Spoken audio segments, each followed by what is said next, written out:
Assalamualaikum warahmatullahi wabarakatuh. Alhamdulillahirrabbilalamin. Wassalatu wassalamu ala asrofil anbiya'i wal mursalin wa ala alihi wa sahbihi ajmain, amma ba'du. Pertama dan terutama, marilah kita panjatkan puji syukur kehadirat Allah Subhanahu wa Ta'ala yang telah memberi kita keselamatan dan kesehatan. Salawat serta salam selalu kita curahkan kepada Nabi Muhammad SAW yang telah membawa kita dari zaman ketidaktahuan ke zaman sains seperti sekarang ini. Yang saya hormati Bapak Dr. Taufikur Rahman, MSy, selaku dosen pengampu mata kuliah fikih ibadah, serta teman-teman kelas IATA yang saya banggakan. Perkenalkan, nama saya Anggun Marfuah, NIM 31-2006, kelas IATA, akan mempresentasikan hasil tugas UAS mata kuliah fikih ibadah yang berjudul Mengatasi Pencemaran Sungai Perspektif Al-Quran. Pencemaran menjadi salah satu isu yang menarik untuk dikaji dan diperbincangkan. Dalam Undang-Undang Nomor 32 Tahun 2009 tentang Perlindungan dan Pengelolaan Lingkungan Hidup, pencemaran adalah masuk atau dimasukkannya makhluk hidup, zat, energi, atau komponen lain ke dalam lingkungan yang merubah tatanan lingkungan. Pencemaran disebabkan karena adanya bahan pencemar. Bahan pencemar adalah bahan-bahan yang dihasilkan dari sisa-sisa sesuatu yang telah kita gunakan dan kita buang dengan sembarangan. Banyak masalah pencemaran yang terjadi karena manusia masih semena-mena terhadap lingkungan. Contoh dari gambaran masalah-masalah pencemaran antara lain, masalah kesehatan terjadi jika pencemaran mempengaruhi kehidupan manusia. Masalah ekonomi terjadi jika pencemaran mempengaruhi kepemilikan dan kesehatan. Masalah konservasi sumber daya alam terjadi jika pencemaran mempengaruhi kehidupan organisme.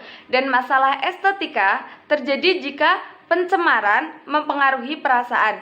Masalah-masalah pencemaran di atas terjadi karena manusia semena-mena terhadap lingkungan. Banyak manusia yang belum menyadari bahaya dari pencemaran. Namun, dalam hal ini, Allah berfirman dalam surat Ar-Rum ayat 41 yang berbunyi, Bismillahirrahmanirrahim. Dhaharal fasadu fil barri wal bahri bima kasabat aydin nasi liyudhiqahum ba'dalladzi 'amilu la'allahum yarji'un. Yang artinya, telah nampak kerusakan di darat dan di laut disebabkan karena perbuatan tangan-tangan jahil manusia, supaya Allah merasakan kepada mereka sebahagian dari akibat perbuatan mereka, agar mereka kembali ke jalan yang benar. Quran Surat Ar-Rum ayat 41. Ayat di atas seharusnya dijadikan manusia untuk introspeksi diri. Manusia harus mengelola dan menjaga lingkungan agar tidak tercemar, karena sesungguhnya Allah telah melarang manusia untuk merusak lingkungan. Untuk pengertian sungai sendiri, dalam bahasa Arab, sungai berasal dari kata nahar, yang berarti sungai. Dalam Al-Quran, terdapat 113 ayat yang berarti sungai. Salah satunya yaitu dalam Quran Surat Al-Kahfi ayat 33 yang berbunyi, Bismillahirrahmanirrahim. Kiltal jannataini atat akulaha walam tadlim minhu syai'ah wa fajjarna khilalahuma nahara, yang artinya kedua buah kebun itu menghasilkan buahnya dan kebun itu tiada kurang buahnya sedikit pun, dan kami alirkan sungai di celah-celah kedua kebun itu. Berdasarkan peraturan pemerintah nomor 35 tahun 1991 tentang sungai, sungai adalah tempat dan wadah serta jaringan pengaliran air mulai dari mata air sampai muara, dengan kanan dan kiri sungai dibatasi oleh garis sepandan. Sungai merupakan salah satu sumber daya alam yang berfungsi bagi kehidupan dan penghidupan manusia. Fungsi sungai antara lain sebagai sumber air minum, sarana transportasi dan penghidupan manusia, dan lain sebagainya. Aktivitas manusia itulah yang menjadi penyebab sungai rentan tercemar. Problematika pencemaran sungai perspektif Al-Quran. Pencemaran sungai disebabkan karena beberapa faktor. Pencemaran sungai terjadi akibat masuknya zat-zat ke dalam air sungai yang bersih sehingga sungai tersebut berubah warna, bau, dan rasa. Contoh perhatian Islam terhadap pelestarian air adalah adanya larangan untuk mencemari sungai. Misalnya, dengan limbah manusia seperti kotoran manusia. Dalam hadis Bukhari Muslim, Rasulullah melarang para sahabatnya untuk buang air di danau maupun sungai. Problematika paling umum terjadi pencemaran sungai adalah karena sungai masih dijadikan sebagai titik buangan. Pertama, sungai tempat buangan dari limbah rumah tangga maupun industri, sehingga kondisi sungai rata-rata tercemar. Selain berdampak terhadap air bersih di sekitar sungai, ekosistem sungai pun terganggu. Bahkan bisa terjadi migrasi karena tidak bisa beradaptasi dengan sungai yang tercemar. Kedua, sungai menjadi tempat pembuangan sampah beberapa masyarakat, sehingga air sungai yang seharusnya bersih dari sampah sekarang tercemar karena adanya sampah yang menumpuk. Ketiga,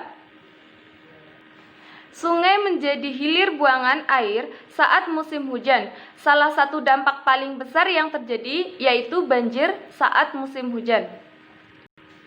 Pencemaran sungai menjadi salah satu masalah yang sangat serius, mengingat ada beberapa lokasi di Indonesia yang menjadikan air sungai sebagai sumber air baku, baik bagi dikonsumsi rumah tangga maupun sektor pertanian. Jika air sungai tercemar, maka air sungai yang dikonsumsi tidak sepenuhnya sehat. Selain itu, karena menjadi sumber air baku pertanian, maka sungai yang tercemar akan mempengaruhi kualitas pangan.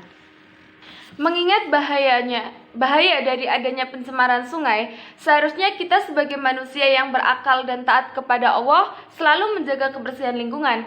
Dalam tafsir Imam Tabrani menjelaskan bahwa manusia adalah khalifah di bumi. Walaupun awal mulanya diragukan oleh malaikat, namun Allah Subhanahu wa taala meyakinkan malaikat bahwa manusia bukan makhluk yang membuat kerusakan di bumi.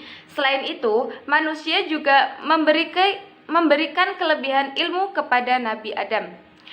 Al-Quran secara tegas memerintahkan manusia untuk mengelola lingkungannya dengan baik, serta tidak melakukan kegiatan yang dapat membuat kerusakan di bumi, terutama aktivitas yang menyebabkan pencemaran sungai, sebagaimana firman Allah dalam Quran surat Al-A'raf ayat 56 yang berbunyi, Bismillahirrahmanirrahim, wala tufsidu fil ardi ba'da islahiha wad'uhu khawfan wa tama'a inna rahmatallahi qaribum minal muhsidin. Inna rahmatallahi qaribum minal muhsinin, yang artinya, dan janganlah kamu berbuat kerusakan di muka bumi setelah diciptakan dengan baik. Berdoalah kepadanya dengan rasa takut dan penuh harap. Sesungguhnya rahmat Allah sangat dekat kepada orang-orang yang berbuat baik. Ayat di atas melarang manusia untuk berbuat kerusakan di bumi dalam bentuk apapun, seperti merusak, membunuh, mencemari sungai, dan sebagainya.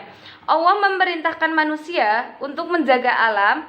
Allah tidak menyukai orang-orang yang berbuat kerusakan di bumi. Menjaga lingkungan menjadi tanggung jawab atau tugas pokok manusia sebagai khalifah di bumi. Selain ayat Al-A'raf di atas, ada hadis yang melarang siapapun untuk melakukan pencemaran pada 3 tempat, yaitu sumber air atau sungai, di tengah jalan atau jalan raya, dan tempat berteduh atau di bawah naungan pohon. Ada beberapa konsep dalam Al-Quran dan hadis tentang bagaimana cara melestarikan lingkungan, antara lain sebagai berikut. Yang pertama, tingkatkanlah ketakwaan dan keimanan kita kepada Allah Subhanahu wa taala. Keimanan dan ketakwaan merupakan fundament utama sebagai solusi dari adanya kerusakan lingkungan, terutama pencemaran sungai. Karena dengan keimanan dan ketakwaan, hawa nafsu dapat dikendalikan.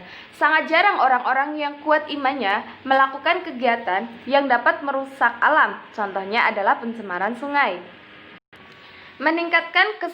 Yang kedua, meningkatkan kesadaran manusia terhadap pentingnya menjaga lingkungan. Dengan kesadaran manusia, maka pencemaran yang terjadi akan berkurang. Selain itu, manusia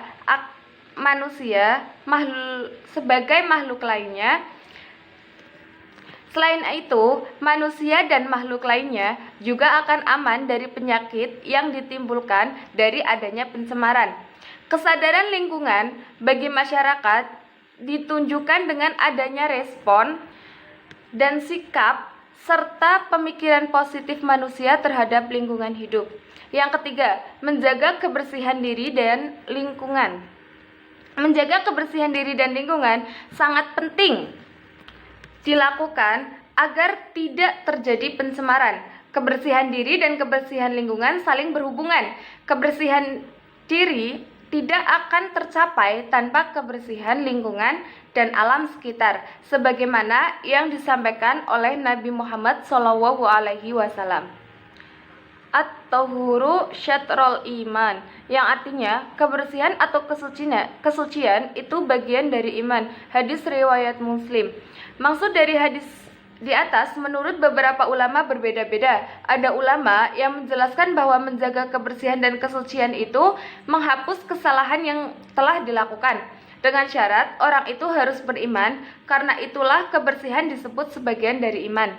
Lingkungan yang bersih karena selalu dijaga akan menimbulkan rasa nyaman, sehingga manusia dalam melakukan aktivitas sehari-hari pun akan nyaman. Menjaga kebersihan lingkungan dapat dilakukan dengan cara membersihkan sungai yang tercemar oleh sampah, mengadakan agenda rutin setiap minggu untuk membersihkan lingkungan, dan sebagainya.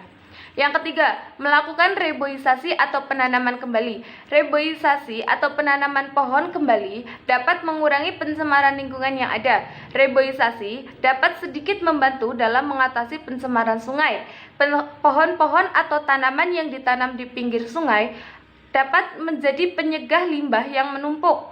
Hal tersebut dikarenakan tidak adanya lahan yang dapat digunakan untuk membuang limbah jika sudah ada tanamannya.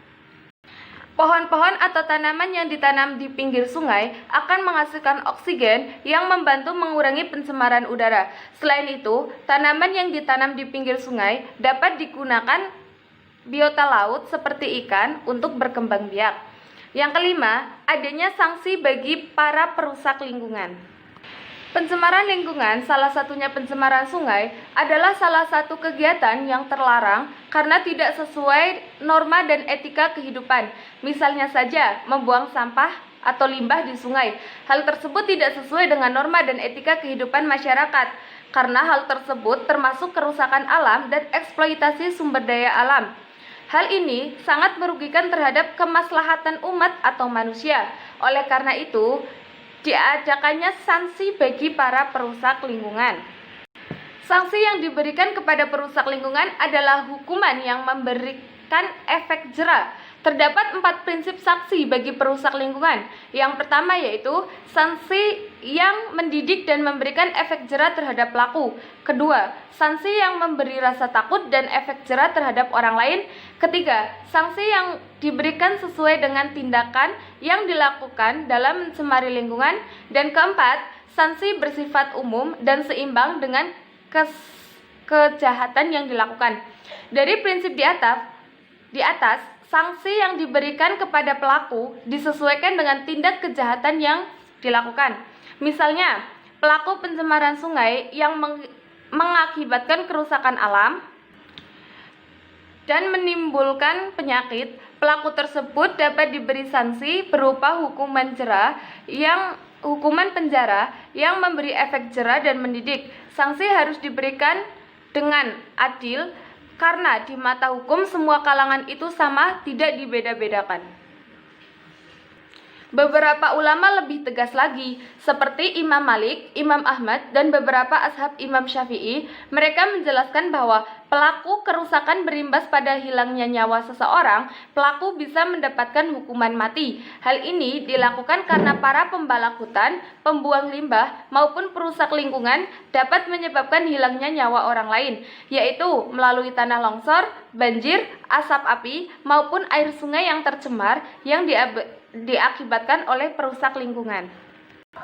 Terakhir, kesimpulan dari penjelasan di atas adalah kita sebagai umat manusia, apalagi umat muslim, kita harus selalu menjaga lingkungan, terutama lingkungan sungai agar tidak tercemar, karena pencemaran sungai